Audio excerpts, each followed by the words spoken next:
আসসালামু আলাইকুম রহমতুল্লাহি ওবরকাতুহু। সম্মানিত দর্শক, ডক্টর মোহাম্মদ ইউনূস সরকারের যে সফলতা এবং ব্যর্থতা, এগুলো নিয়ে যদি আলোচনা করতে যান তবে ব্যর্থতার পাল্লাটাই অনেক বেশি। সরকার, যেকোনো সরকারেরই বা যেকোনো মানুষেরই সফলতা থাকে। এই সরকারেরও অনেক সফলতা আছে নিঃসন্দেহে। আর সেই সফলতার একটা প্রধান উপলক্ষ হলো আজকে এই আপনাদের সামনে যেভাবে কথা বলতে পারছি বা তাকে নিয়ে বা তার সরকারকে নিয়ে যেভাবে নির্ভয়ে সমালোচনা করতে পারছি, এটা ইউনূস সরকারের একটা বড় সফলতা, যেটি আগে আমরা ভোগ করিনি। তো আমরা কৃতজ্ঞ, আমরা অনেকে কৃতজ্ঞ এবং আমরা যে সমালোচনাগুলো করছি, বিশেষত আমি যে সমালোচনাগুলো করছি, এটার একটা উদ্দেশ্য থাকে যে এর থেকে ডক্টর মোহাম্মদ ইউনূস শিক্ষা গ্রহণ করবেন এবং তিনি সিদ্ধান্ত নিতে পারবেন। আমার সব কথা যে ঠিক তা নয়, কিন্তু আমার যে ভিন্ন মত, এই ভিন্ন মতের কারণে তাদের চিন্তায় যদি একটু ধাক্কা লাগে এবং তারাও যদি একটা ভিন্ন চিন্তা করতে থাকেন, তাহলে সরকারের জন্য অনেক, অনেক ভালো হয়। বর্তমান ইউনূস সরকার যে সকল কারণে ব্যর্থতার দিকে এগুচ্ছেন, সেই ব্যর্থতার কতগুলো কারণ, বিশেষ করে ৬-৭টি কারণ আমি আপনাদের সামনে বলব। ১ম যে কারণ, এটি হলো ডক্টর মোহাম্মদ ইউনূস। তিনি যেখানে বসে আছেন, যে কাজ করছেন, তার চিন্তা, অর্থাৎ তার শরীর যমুনাতে, কিন্তু তার মন আমেরিকাতে। তার শরীর বাংলাদেশে, দেহ বাংলাদেশে, কিন্তু তার চিন্তা এবং চেতনা মহাকাশে, স্টারলিংকে। ফলে কি হলো, মানে তার চিন্তা চেতনার সঙ্গে তার যে বাস্তবতা, বাংলাদেশের বাস্তবতা, এটা মিলছে না। এবং একই সঙ্গে তার যারা লোকজন, তাকে বর্তমান জমানাতে তার যে সকল প্রতিপক্ষ, সে সকল প্রতিপক্ষের সঙ্গে তার তুলনাটাকে তারা অসম্মানজনক মনে করছেন। তারা মনে করছেন তিনি অতি মানব, তিনি মহামানব, তিনি বিশ্বমানব। আর তার প্রতিপক্ষ যারা আছেন রাজনীতিবিদ, তারা ধড়িবাজ, লেখাপড়া জানে না, দুর্নীতিবাজ, গমচোর, তারপরে শেষে মুনাফেক, এমন কোনো অপকর্ম তারা করে না। তো কাজেই একদিকে শ্রেষ্ঠত্ব, অন্যদিকে নিকৃষ্টতা। এর মধ্যে তো শ্রেষ্ঠত্বের জয় হবেই। এটা ধরে নিয়ে তারা নিজেদের জন্য একটা ভাইব তৈরি করে তারা চলাফেরা করছেন। এবং কোনো মানুষের মধ্যে যদি সুপিরিয়র কমপ্লেক্স চলে আসে, কোনো মানুষ যদি নিজেকে শ্রেষ্ঠ ভাবে, ভালো ভাবে এবং প্রতিপক্ষকে যদি দুর্বল ভাবে, তাহলে এটা তার জীবনের সবচেয়ে একটা বড় ব্যর্থতা। ২ নম্বর হলো যে এই সরকার কাজ শুরু করার সময়টিতে তারা তাদের কর্মকাণ্ডকে একটা নির্দিষ্ট গণ্ডির মধ্যে তারা ভাগ করতে পারেনি। তারা মনে হয়তো চিন্তা করছেন অনেক কিছু, যেটা আমরা বলি যে এই সরকার অনির্দিষ্ট সময় ক্ষমতায় থাকতে চায়, ৫ বছর ক্ষমতায় থাকতে চায়। এটা তো স্বাভাবিক। যেকোনো মানুষই ক্ষমতায় থাকতে চাইবে, দীর্ঘমেয়াদে ক্ষমতায় থাকতে চাইবে, এটা স্বাভাবিক। এটা নিয়ে আলোচনা কিছু করার নেই। কিন্তু তারা যেটি শরীয়ত দৃশ্যমান, সেই দৃশ্যমান বিষয়ে তারা তাদের যে কর্মকাণ্ড, এটির একটা সীমারেখা তারা এখন পর্যন্ত দিতে পারেনি। এবং সেই সীমারেখাটাকে তারা দোদুল্যমানতায় রেখেছে। ডিসেম্বর থেকে জানুয়ারি, মানে আ যাকে বলা হয় জুন। তো এখন দোদুল্যমান কোনো বিষয়, আপনি ধরেন একটা দোলনাতে বসেছেন, তো সেটা ঝুলছে বা পেন্ডুলামের মতো একটা জিনিস ঝুলছে। ফলে আপনার চোখ একবার সেই পেন্ডুলামের ডান দিকে যাচ্ছে, একবার বাম দিকে যাচ্ছে। দোলনাতে যখন আপনি দুলছেন, তখন ডানে যাচ্ছেন, বামে যাচ্ছেন, সামনে যাচ্ছেন, পেছনে যাচ্ছেন। এই সকল বিষয়ের উপরে কখনো কোনো মানুষ দৃষ্টি নিবদ্ধ করে না। কিন্তু আপনি যদি মাঝামাঝি একটা জায়গাতে বলতেন যে ঠিক এই সময়টিতে, জুন মাসের ৩০ তারিখে, কোনো ডিসেম্বরে না, এখানে নির্বাচন হবে। এরকম একটা সীমারেখা তারা তাদের কর্মকাণ্ডে রাখতে পারছেন। এটা তাদের দ্বিতীয় দুর্বলতা। এবং এই বিষয়টি খুব ছোট তাদের দৃষ্টিতে, কিন্তু যারা শুনছেন, যারা স্টেক হোল্ডার, তাদের কাছে এটা একটা বিরাট বিষয়। এটা অনেকটা আলো আঁধারির মতো, এটা অনেকটা আলেয়ার মতো। যার জন্য তাকে নিয়ে সন্দেহ করা, তাকে নিয়ে ভয়গ্রস্ত হওয়া, আতঙ্কগ্রস্ত হওয়া, এটা স্টেক হোল্ডারদের জন্য অপরিহার্য হয়ে পড়েছে।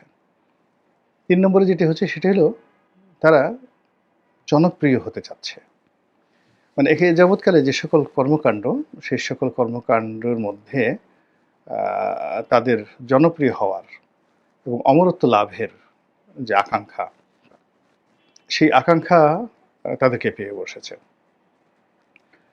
যেখানে দ্রব্যমূল্যের দাম নিয়ন্ত্রণ, তার চেয়ে গুরুত্বপূর্ণ হলো আইনশৃঙ্খলা ১ নম্বর সমস্যা। তো আইনশৃঙ্খলা রক্ষা করা, এমনকি ভাত খাওয়ার চাইতেও এখন আইনশৃঙ্খলার ব্যাপারে মানুষের কনসার্ন অনেক, অনেক বেশি।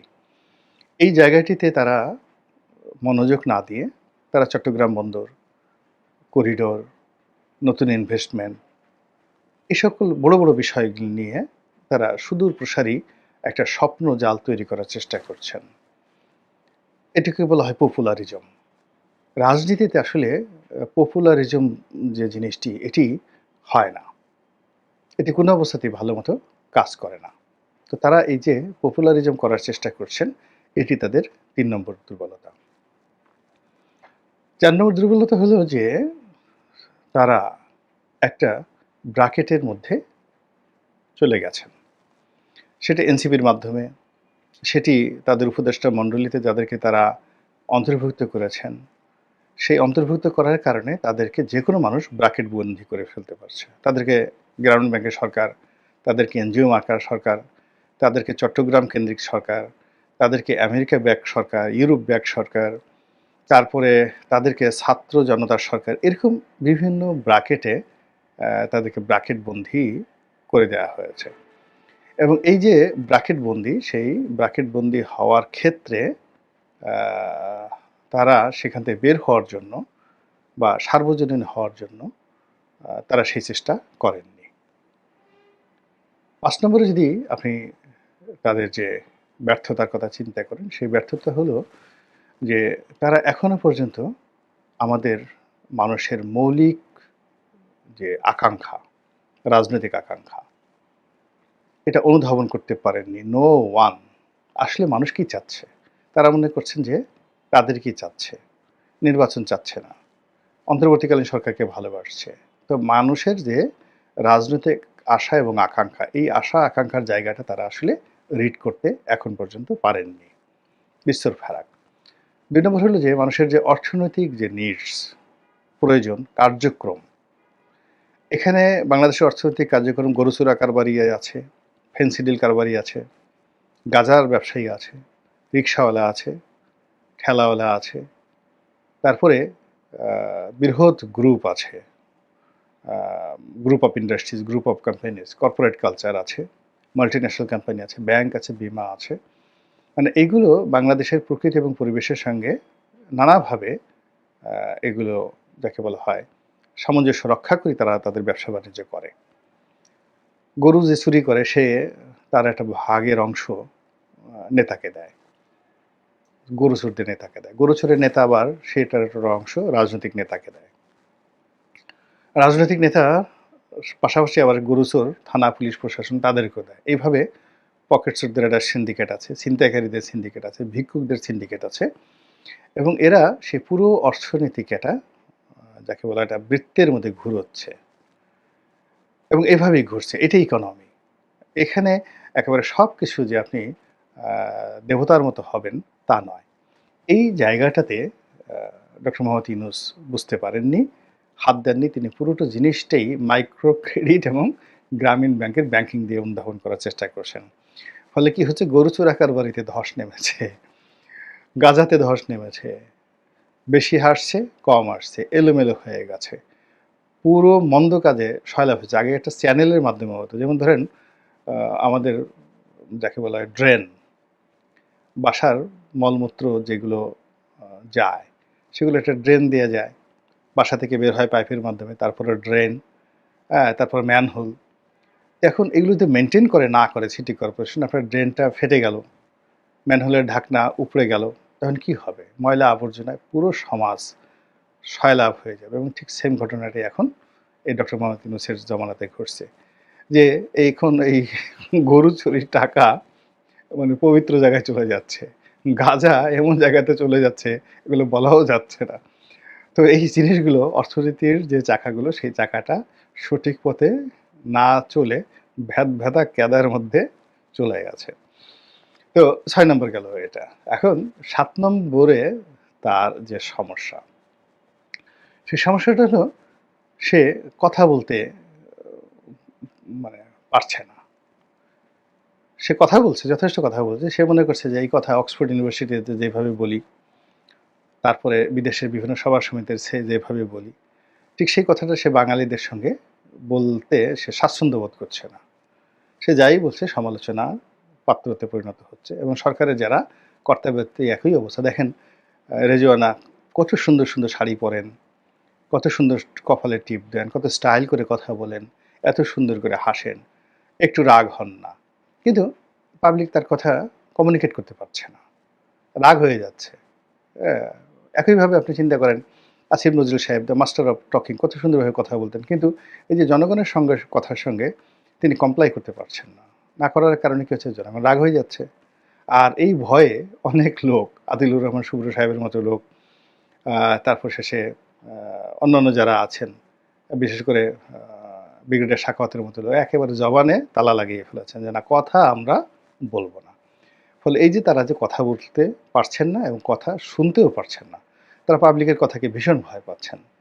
এখন ডক্টর মোহাম্মদ ইউনূস যদি এরশাদকে ডাকতেন পার্সোনালি যে বাবা আসো তোমার সাথে একটু কথা বলি, বাবারে এই দেখো এই সমস্যা বাদ দাও তো, তোমরা তো আর কদিন পর ক্ষমতা আসতেছো, তোমরা আর কদিন পর ক্ষমতা আসতেছো, বাবা তোমার যখন যা দরকার আসো আমার কাছে বলো, আমি দোয়া করি তুমি অনেক বড় হও। তুমি আমার কাছে এই খণ্ডিত চাচ্ছ কেন? তোমার বাবা অখণ্ডিত সিটি কর্পোরেশনের মেয়র ছিলেন।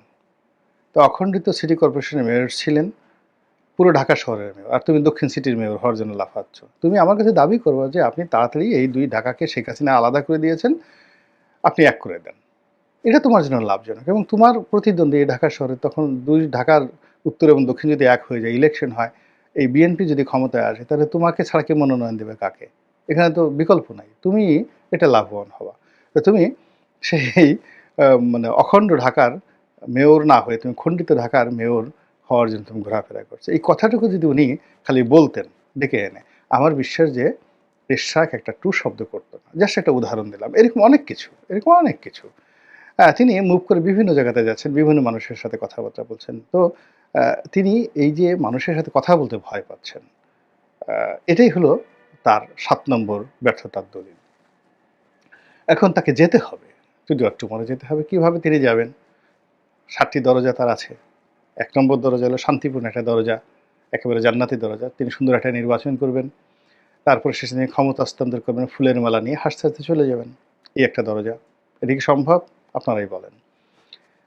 ২ নম্বর দরজা হলো যে তিনি ওই যমুনাতেই থাকবেন। তারপর হঠাৎ করে একদিন ওখানে তিনি অসুস্থ হয়ে পড়বেন এবং ওখানেই যা কিছু হওয়ার হবে। আর আমি আগালাম না। ৩ নম্বর দরজা হলো যে তিনি যমুনা থেকে বের হবেন। বের হয়ে বাংলাদেশের মধ্যেই কোনো একটা জায়গাতে যাবেন এবং সেটা সম্মানজনক নয়। ৪ নম্বর দরজা হলো অলনে ছাড়েন এখন তিনি জাপানে আছেন। তিনি বিদেশে কোনো একটা জায়গাতে যাবেন। তারপরে শেষে আ তাকে যাকে বলা হয় এই বাংলাদেশের যে পরিবেশ পরিস্থিতি সম্পর্কে তিনি জানবেন আর তিনি সেখান থেকে ফেরত আসবেন না। এরকম একটা ঘটনা। ৫ নম্বর জন্য তার যে দরজা, সে দরজাটা হলো তাকে শেখ হাসিনার মতো আ এইভাবে হেলিকপ্টারে করে নিয়ে যাওয়া হবে। তিনি যাবেন তাদের মতো করে। এরকম একটা ঘটনা ঘটতে পারে। ৬ নম্বর দরজা হলো তিনি আ এরশাদের পরিণতি ভোগ করতে পারেন। ক্ষমতাচ্যুত বেগম জিয়ার পরিণতি ভোগ করতে পারেন। আর ৭ নম্বরটা কি হতে পারে?